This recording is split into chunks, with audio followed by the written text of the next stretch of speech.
4th grade. You know the worst part about playing college sports, honestly? Everyone told you they could have done is that every time you have a conversation with somebody about sports, low-key, like, every single time somebody's like, yeah, I could have definitely done that. It's like, okay. I could have, bro. I was an all-star in 4th grade.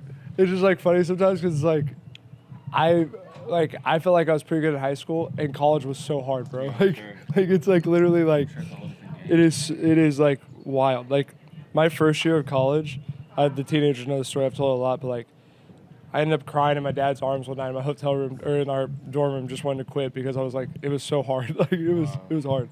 No, I'm sure. And I wasn't that good, but I respect the dudes who play college baseball for sure. You still play basketball? Yeah, in the hood. What is Oak Cliff like? Heaven.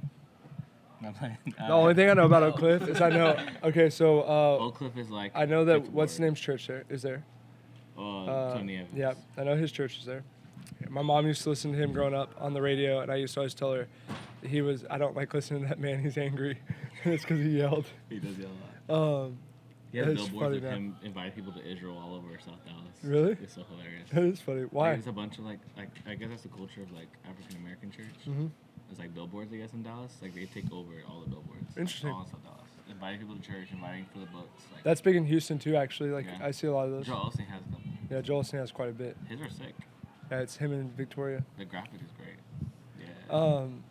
Also, Oak Cliff, the other thing I know about it is that for some reason in high school, the song that's like Oak Cliff, that's my hood. Yeah. That song always got played. That's random. Oak Cliff is a lot like the Heights. The old Heights, like before they got super gentrified. Yeah. It's like half. I don't think I ever saw the Heights before it got gentrified. It's like half hood and like half built. Like gentrified. That's how it is. Like. Are you still going to Tulsa soon? I've rescheduled that. I don't know when I'm gonna do it. I had a lot of people sign up though. I don't know. You had a lot going on, bro. Too much. A lot fast. I canceled stuff because I'm like, I'm not gonna. Yeah. We should do the intro and then talk about it. Yeah, we can start talking. We can talk about pace. We're kind of. Yeah. You ready? Yeah. You can intro. It's been recorded. You can intro this one. I did Nathan's. I introed Nathan's. You want me to intro it? Yeah. Let me make sure we're good. Go on.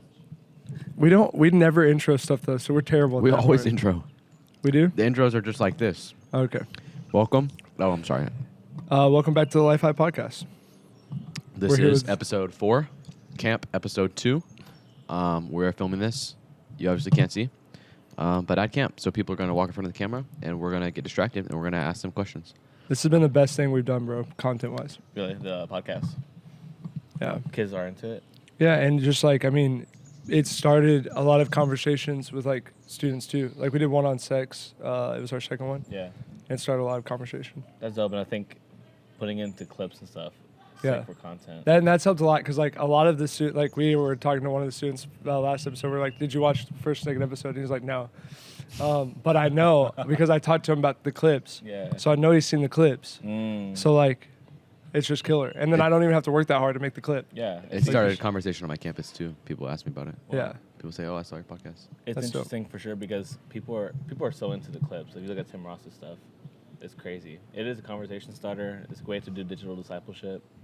I thought about doing the podcast thing, but I haven't found time. I thought you were doing one. Yeah, like I have a couple episodes out, but I'm struggling to make it what I wanted to make it. I want to make it like a sit-down conversation style, but somehow I always end up doing like a lecturing. You know what I mean? And that's why you're kind of sticking to the webinar type thing? Yeah, so the webinar is dope because I want to meet people. I want to like, I think there's a lot of influencers out there, but not a lot of people building community. And I want to build like a community with my social media where it's like you can approach me or someone on my team eventually if I get bigger, and we can be able to provide things for you and for your team, and like not just this influencer that's untouchable, unreachable. Like I want us to be reachable in some space. Like even if I got so big, I feel like I want to be able to change the way I do it to have multiple streams of being able to not just reach me but reach people I'm discipling. That's definitely, I do feel like that's a big shift. I don't know, I think when you get to maybe a certain point, it's very difficult to do that. Yeah.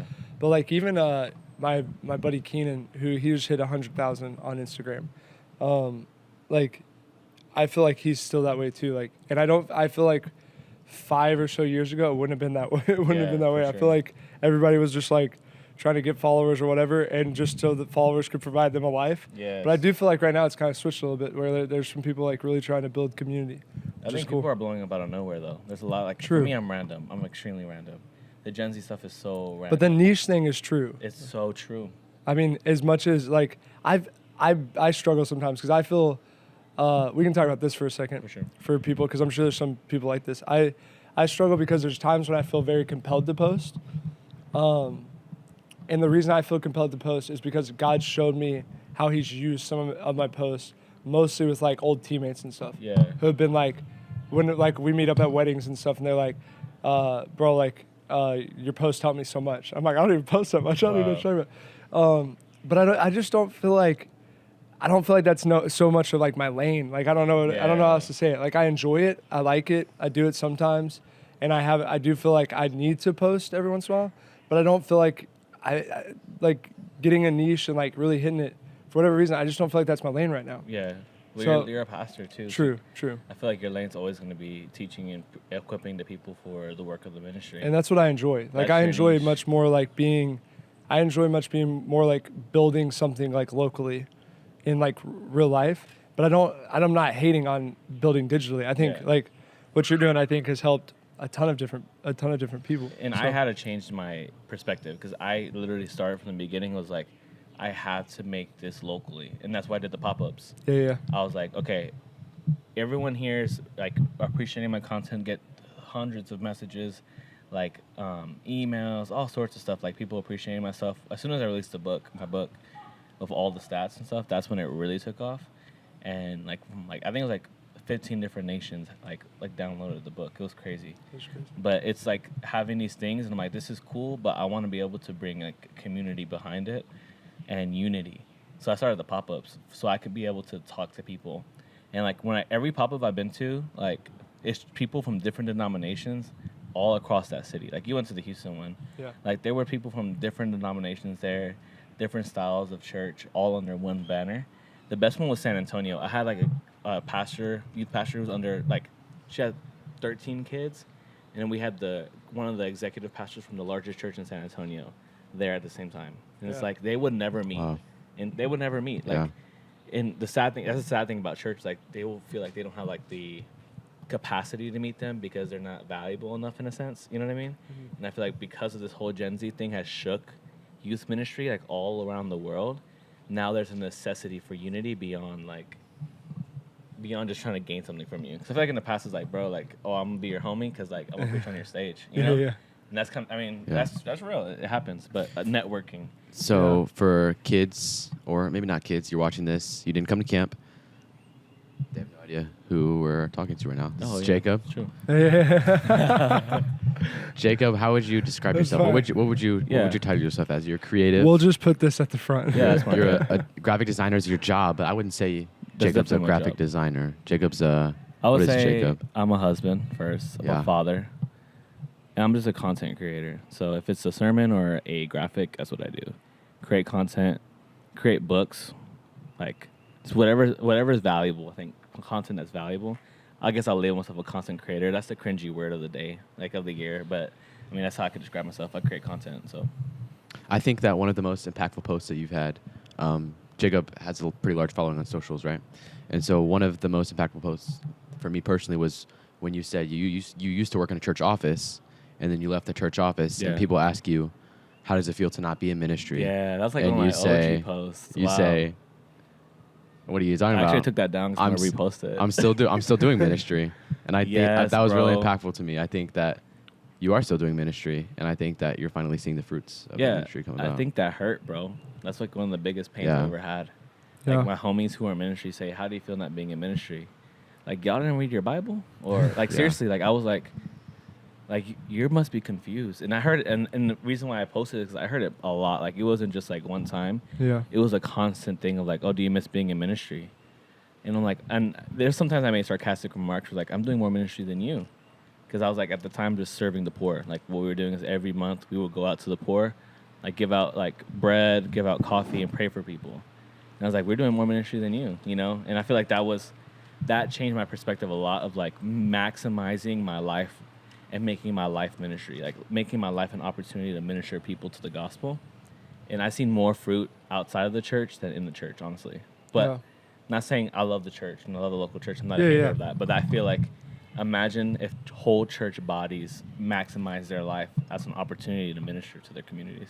For sure. Yeah, I that's such a, okay, so as somebody that's walked through something, like, so my best friend came down and was like with us for a while. And then he thought he wanted to go into ministry, but he ended up deciding that he really felt like God was calling him to go coach baseball. And so he moved back to Oklahoma to go coach baseball. And honestly, like, I was pumped. Like, I was genuinely pumped for him. I was like, I agree. Like, right. I think you're right. I think you're called to like do ministry in a classroom and with a team. And the L just fell. That's an L. So, but the tension is like, I think what maybe sometimes people mean is like, I think people are just scared that you might, like, for whatever reason, like, go off and wild out. Yeah. You know what I'm saying? You left the church and now you hate the church. I think that's sometimes people's heart, but you're right. Like, we've got to do a better job of, like, saying, man, coaching and teaching and serving people and all these other things are ministry. Yep. And just like what you were saying at the end, it's not saying that church isn't ministry too. Like, we just each all have roles. We each have our part in the body, and at times because of the culture that our church has really tried to go the opposite against, the culture of you have the pyramid that the pastor's at the top, everybody in the church serves the pastor and is trying to get close to the pastor, is elevating the pastor. And Jesus came and preached a completely upside down kingdom, where if you want to be the most in the kingdom, you put yourself at the bottom and you push everybody else up and serve everybody else. That's real. And so, I think that's what we need. The church has built the wrong side model, and we need to switch so that people that are coming to our church, really the leadership is serving them and pushing them out up into their coaching and their teaching and they're serving the poor and all these different things so that they can go do ministry. Because we are supposed to equip the saints for ministry and then do ministry. We have a double judgment, right? Yep. So I've got a judgment to equip them for the ministry, but then I've still got to go and do the ministry for too. Sure. Yeah. So, and how can you properly equip them if you don't do it? I posted that earlier this week about, like, if you ask a lot of church people, like, who work at church, I've worked in church a lot, is like, when was the last time you preached to an unbeliever about the gospel? Exactly. Like actually. I think you have a spider crawling in your ear right now. Yeah, it's been there for a while. Wow. Wow, you see the green spider? It's a green. I don't want to interrupt the flow. Dude, I'm going to turn into Spider-Man. That was insane. Wow, there's animals all over this place. This is wild. This is exactly why I wanted to I feel like I'm in a nature show. Whoa. I've never seen a green spider in my life until we're on this podcast. I've never seen a green spider either. Yeah. I think that I was challenged really greatly about that not that long ago. I was going to preach a message, and I was challenged by the fact of, bro, I remember when I first got saved, I remember walking into Walmart. Yeah. And going, somebody's about to encounter Jesus, bro. Like, I cannot wait to pray for somebody. I can't wait for somebody to look at me and look like they're not feeling good and look like they're not sad. If they look like they're not feeling good, I'm praying that they get healed. Yeah. If they look sad, I'm going to try to put a smile on their face. If they look poor, I'm going to try to give them money, like whatever it may be. Did you do it? Huh? Did you do it? All the time when I first got saved. And so I just got convicted, like, where was that? And actually, Charles Metcalf had made a post about he had sold all of his clothes at Sobo in Tulsa and had given all the money to his friends to help their business. And I was so convicted. I was like, that used to be your heart. Yeah. And somewhere along the way, you just got a family, you got busy, you got started doing ministry stuff, and now you walk into Kroger and you're just trying to get in and out with your AirPods in. Like, what happened, bro? Right. And so we have to stay in that vein of, like, I want to keep being generous. I want to keep serving. So that's a shot. I don't know if there's any pastors watching this, but that is for sure. But even if you're on it, if you're a student, like, start now. Start when you're 15. Like that, and I was begging the kids today during service, like the students today during service, like begging, like, because I understand the level of impact it takes, like, for a 15-year-old to really go all in for Jesus. Like, if you're 15 years old and if you believe in Jesus Christ as your Lord and Savior, why not go all in? You're already weird. Exactly. That's real. Tim Ross talks about that, yeah. Yeah, like, you're already weird. You're already a weirdo. Like, you know what I'm saying? Like, you already have your niche. Yeah, you have your niche, and you're already an outcast in a sense of, like, the majority of your generation doesn't believe in Jesus Christ, and you do. Like, there's no. I mean, that's run with that. Go all in, and I'm telling you, like, I've seen so many people impacted by young people who really love Jesus. And I think like there's like a statistic about like 80-something% of people get saved from like 14 to 30 or whatever. That's insane. It is insane. That's insane. Because we always focus on adult ministry, which is dope. I'm not anti that, but like these moments right now, like at camp and at Wednesday night, is like the prime opportunity for our students to like really get equipped to go to their schools and see their schools flipped upside down for Jesus. Yeah. And not in this corny way where it's like, you know, you're a corny, Jesus loves you. It's like the fruit in you. Yeah. Like, why are you so loving when everyone's clowning on you? You know, like, why are you always giving me free food? Why are you always opening the doors for me? Like, that thing, like those simple things, every day will compound to lives change, you know? Yeah. And you never have a bigger I say this a lot. You're not going to have a bigger ministry field than you have, like, in high school and college. No, for sure. Like, you never go to another place where you have the ability to build relationships with 1,000 people. Yes. Like, it's rare. Yeah, we talked about that. Like, you're probably going to reach more people than your pastor. Yeah. Which is, if you really think about it, that's insane. Yeah, it is. Insane to think about. Like, you have 30 kids per classroom and 7 classes. And that's one of the things, I think you touched on this quite a bit, but that's one of the things of, like, you actually made the post recently about, like, Easter, which I agree. Like, it's like we're always trying to get people to come to, like, our church. We're always trying to get, come hear my pastor, come meet my pastor, come do that. And it's like, I think there's value in that. I think, like, actually, Evan, who's over here, this past year, he's gotten, there's been quite a few people that have gotten connected to church because of him. And I think it's valuable in their life because it's building community. But also, like, we shouldn't have to think, I've got to get them to church. You're doing the mission, and then bring them to church, like, what you're doing the ministry, you know what I'm saying? And what does it matter, bro, if you get, like, I think about it, it's so funny. We get so pumped up for Easter. And every year, you know that pastors are going to post, like, record attendance, record salvations. Yeah. And then the next Sunday, you know as well as I know as well as anybody that's done church, been to church at all, knows the next Sunday is right back to the same attendance it was right before. Yep. Like, I don't care. Like, I don't know. I agree with you. And it's like that post you're talking about was promoting something that I'm doing. And it's not even like, it's literally us giving out popsicles at the park and doing a free Easter egg hunt. Yeah. We did it last year, and we got to preach the gospel to 60 people at a park.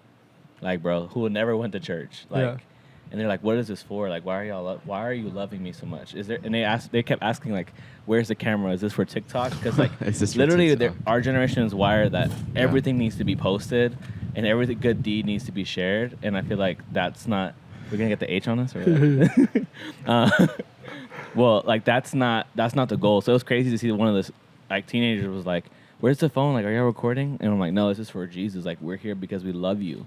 And it was in our community. Like, we love your community.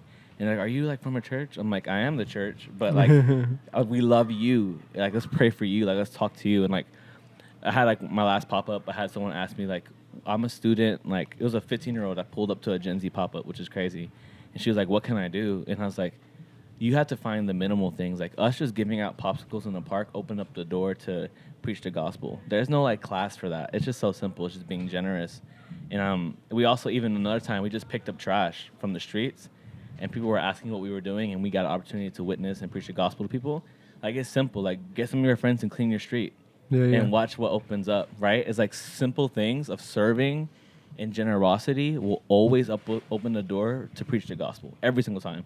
So, I mean, for students, bro, like, if you're a student, get 6 of your friends and clean up a street and watch. Like, something may not, even if you don't encounter someone, something's going to happen in your heart.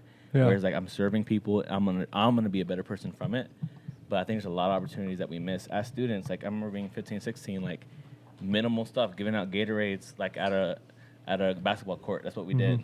And people ask, what's up? What are you doing? And we got to preach the gospel. That's cool. 16 years old, like, John 3:16 was my favorite verse. That's all I knew. But I was like, hey, we're here to serve you. We love you. You know what I'm saying? So I think there's opportunity for all of us to, like, hop in this thing, you know? That's incredible. That's something we talked about a lot in Life High. I mean, obviously I haven't been to Life High a ton lately, but my last he's year, really backslidden. Senior in high school, we talked about a ton, especially the last 6 months, which was super helpful going into college, is, like, sharing your faith and how to share your faith and why it's important. Yep. And I think, like, that's good. Like, teenagers are so scared of, like, sharing the gospel. Well, like, the pressure's not on you. The gospel speaks for itself. Yeah. You have to be faithful and step out. in a simple way, and the Holy Spirit's going to fill in the gaps. For sure. And help you share your story. Yeah, I agree. That's super good, bro. Yeah, the whole thing is that you're already weird in the sense of like, Yeah. because you already believe in something that the most of your generation doesn't believe in, and that's already the open door. Like the whole thing is that tension brings attention, right? When there's attention, it brings attention, and the gospel is such attention to the culture today that it brings so much attention to the people who are preaching it. Yeah. You know what I'm saying? Like there's so much tension in the gospel, so much things that are tension with the world, like. It's such a counterculture message that it's going to bring attention to those who speak it, you know? Yeah. I was thinking while you were talking, I was just thinking about how I was thinking about youth pastors in particular, because I see a lot of, every once in a while I look at your comments, and a lot of youth pastors like, yeah, that sounds great, but how do you do this? You know what I'm saying? And also I was thinking about like, same thing with teenagers, like, yeah, it sounds great to share my faith and serve, blah, blah, blah. How do I do this?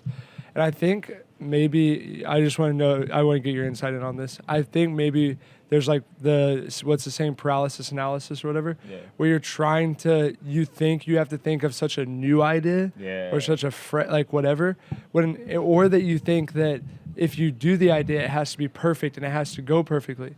When in reality, I think a lot of times you just have to try stuff. Yes. Like that's one of my favorite things in youth ministry. I don't meet with like a ton of youth pastors. I'm not a youth ministry guru by any means. I've only done it for 4 years. Right. But one of the things I do tell youth pastors that I talk to that ask me questions is I'll just be like, why not just try some stuff? Exactly. Like you're thinking so much about like systems and all these other things because of all these big churches that you've watched leadership podcasts on. Yes. And your students don't care about systems or any of that stuff. No. They do not know about that. Why don't you just try something, see if it works, and if it doesn't, try something different. But stop getting so paralyzed by analysis. Just set up a park day to go serve, like something simple. So simple. What do you think about that? I know that's not really a question, it's but cool. just It's work your window. So Stephen Furtick preached this whole message about working your window. Yeah. And the whole thing is like whatever like is right here. And I've been preaching this all week, but it's like whatever's right in front of you.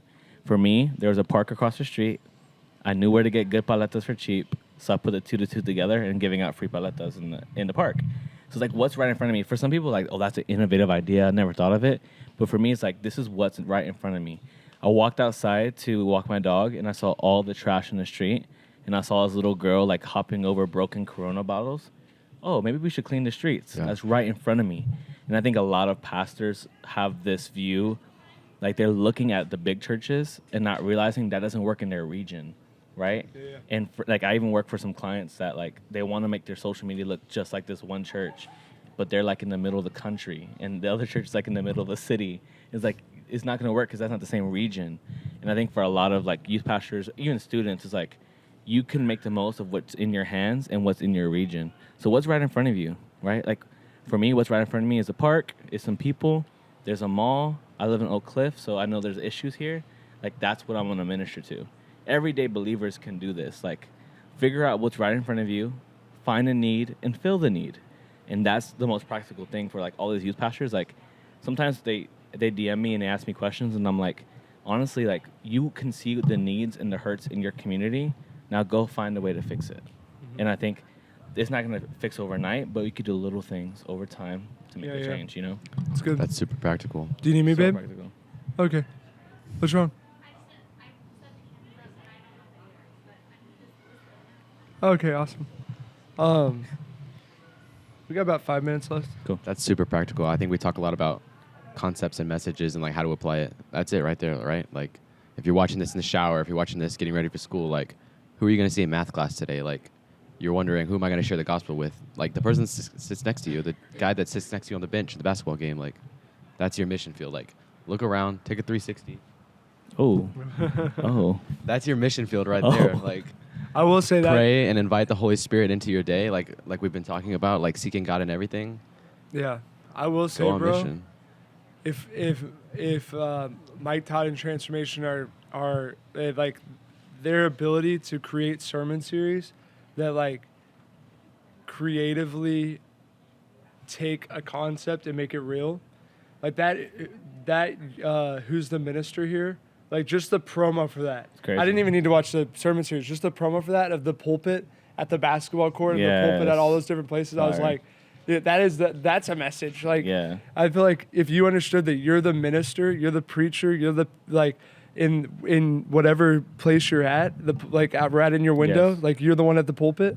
Dude, that's powerful. Yeah, it's whatever's right in front of you. I feel like that's just been the biggest thing that I've been trying to speak to every single person. Is like, whatever's right in front of you, God's given you, and that's the whole talent. The parable of talents is like, what God's given you, He's called to steward. Like you're called to steward, and you're wondering maybe why there's no impact or fruit or growth coming from your life.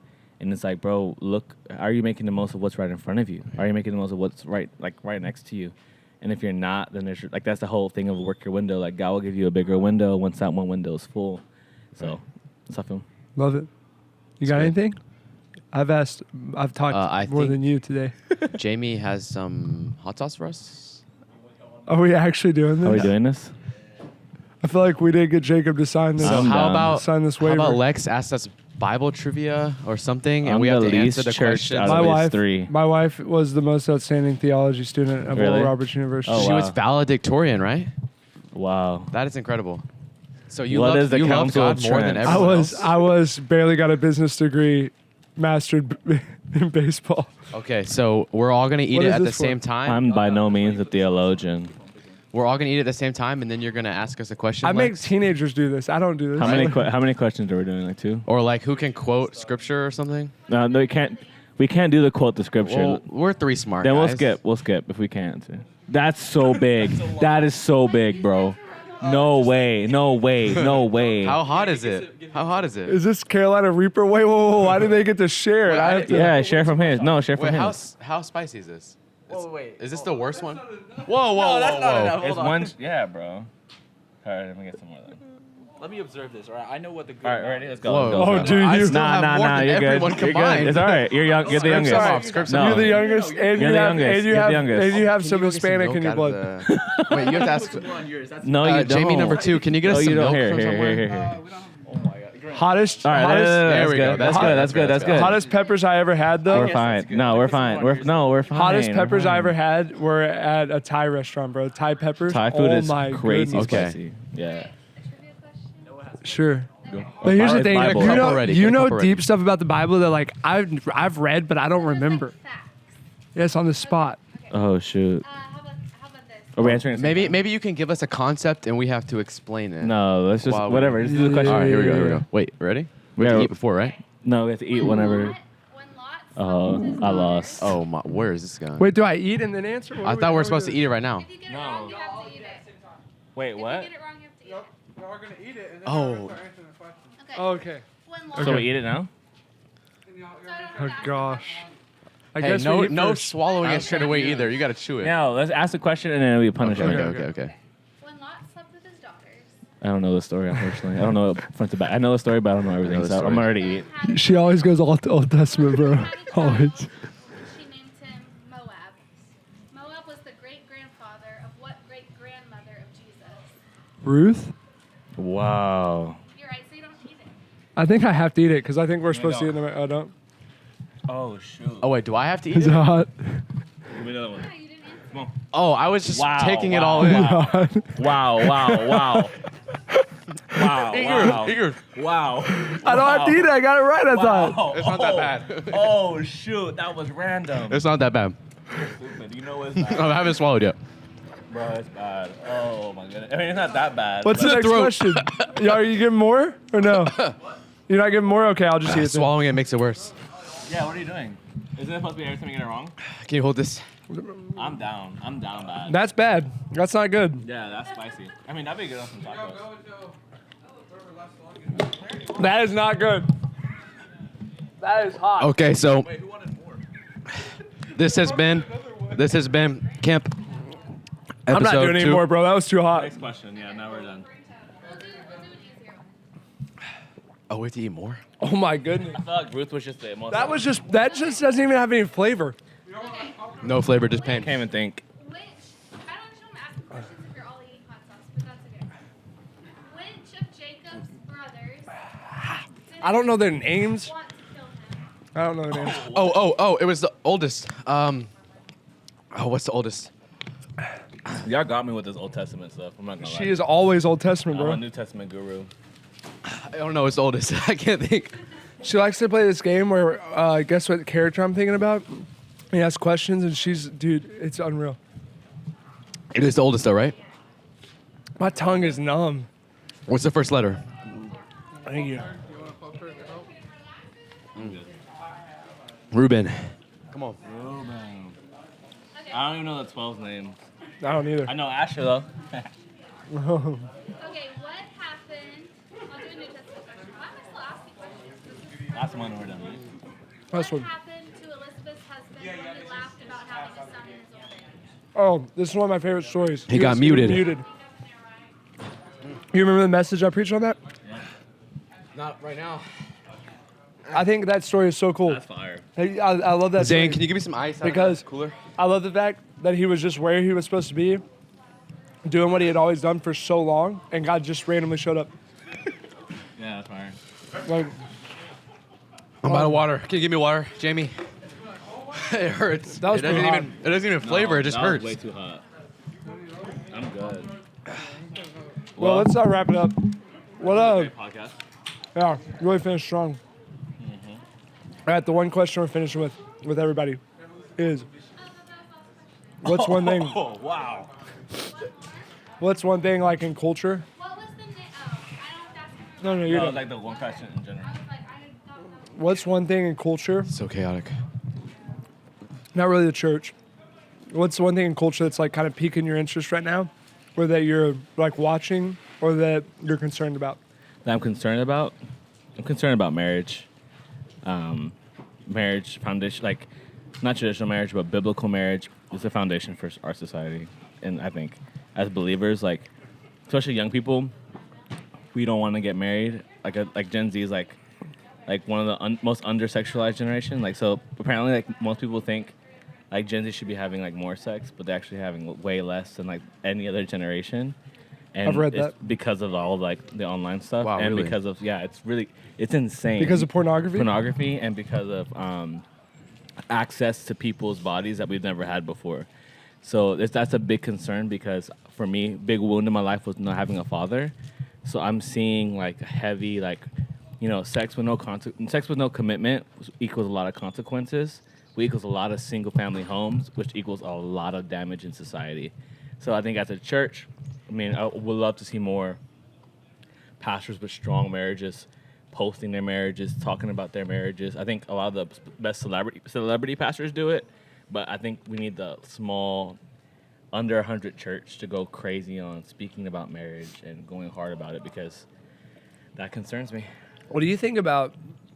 I want to talk about that question. I'm not gonna ask a lot more questions. I know we gotta go, but what what do you think the effects of like Andrew Tate and then like and then like not just Andrew Tate but like some of the like The red pill I society. actually I don't know. I really don't understand that. So you're gonna explain that to me. Okay. But I legitimately think that polygamy is gonna be normalized again in the next like 50 years, at some small level within society. I think the idea will be popular, but the execution wouldn't be. Yeah. I don't think young men have game. Like, that's weird to say, but that's, like, we don't know how to talk to women. Like, I found my wife on Instagram. Like, that's weird, though, right? Like, You want to know the first thing I told my wife? what was your first thing? I told her, I said, your shirt's ugly. It was Wow. an Astro She was shirt. wearing an Astro shirt. I was wearing a Yankee shirt. Wow. Yeah. No. We obviously don't have game. But, like, I met my wife on IG, and a lot of people are meeting their like, I know two people that I've met who I work with, both met their boyfriends on Tinder and Mumble. So there's something about that, because I don't know if they have enough game to do the polygamy thing. Yeah. I think the idea, they just want access to it, I feel like. Yeah. But Andrew Tate is interesting. If Andrew Tate knew Jesus, he would be a mega pastor. Well, at one point he was like a Christian, right? Or he believed the biblical like foundations, and he just switched to Islam, right? Yeah. Yeah. If Andrew Tate was a Christian, he'd be a mega pastor. What do you think? Like, because Andrew Tate, I feel like appeals to a part of young men that churches miss, but I think the healthy side of what he's appealing to young men, I think the church could do better at. Yeah. But then there's obviously the very unhealthy side of it as Yeah, well. the toxic part. Yeah. I think so. The concept of a man speaking about masculinity on a mass scale online is what the church should have done years ago. Like, what's his name? Cole. You ever read that book by Ed Cole? It's about like manhood and maximize manhood. Oh, and no. they give you like a sword or whatever when you No, but accomplish it. you want to know another really good one? Is Stephen you a Maxfield. Yeah, they'll give you a sword after you finish the course. Stephen Maxfield has a book called Maxfield's Book of Manly Men or something. Pretty good. One of my best friends gave it to me, and it's all about like historically great men, but Wow. it's written from a Christian perspective, and then it has like biblical men in it as well. Great book for men. You know why Andrew Tate like works? Is because he's speaking to a fatherless generation. Like, say I'm like, if I wasn't Christian and I was just like a young person and I had Andrew Tate, that would be my father figure in my life in a sense, because he'll be speaking to all the things that I don't know about. Yeah. Yeah. That's concerning, bro. Yeah. So I think that's another thing, like fathers rising up in the church and being, speaking. I just on feel these like things, bro. sometimes, because I agree with you, I feel like sometimes young guys don't listen to what the church has to say because we come from a posture of leading with humility. Yeah. And I feel like his version of manliness, it attracts young men because it comes from a place of arrogance and ambition. And that is and young men are craving that's feeding their flesh. Yeah. You know? That's true.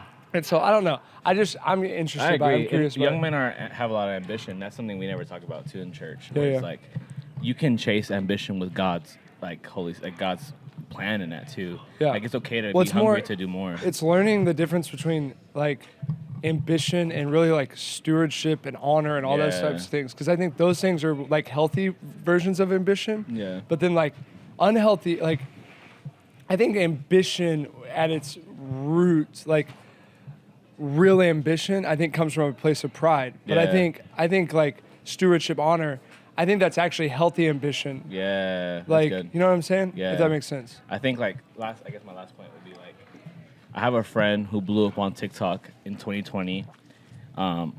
Very bad home life, but blew up on TikTok. Got like, I think he has 300,000 followers now on TikTok, and completely left the faith, all that, right? Well, he was like, why should I follow God if I'm already seeing success? I have all this money. And I was like, bro, like, trust me, like, you need to follow Jesus, blah, blah, blah. He's like, well, you're not popular. Like, people are not following you. That means something that must not be doing something right. Well, now, fast forward to now, where you see all these followers. Literally, bro, he comes to my house. He's like, you were right. Like, me and you both have the same success, and you're making around the same money as I am, but you're healthy with a family, and you have honor, and I'm broken on the inside. Yeah, yeah.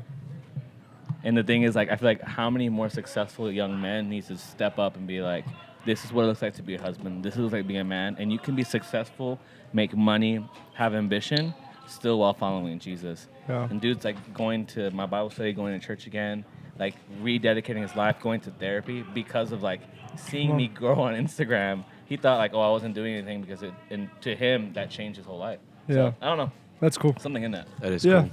cool. All right. We gotta wrap this up. I don't Yeah, know we'll how wrap you it up. were saying all of that with your mouth. Dude, I know, I'm I'm fire. good, except for there's just one spot on the left You're back part good? that's Well, I think I had like I way ate more a than Pop you. Tart and Ice cream. I've drank 3 bottles of water already. It's my So fourth, I bad, think. bro. All right, bro. How can we summarize everything? God's good. Yeah, God's good. And Andrew Tate is popular because he has a niche. And in the same way, you have a niche. You don't know what it is. Look around you. You're in your niche right now. You're in your ministry field right now. Yeah. Go do ministry. What a wrap up. What a wrap up. What a wrap It's up. been real. All It's right. been fun. It's been real fun. Goodbye. Cut.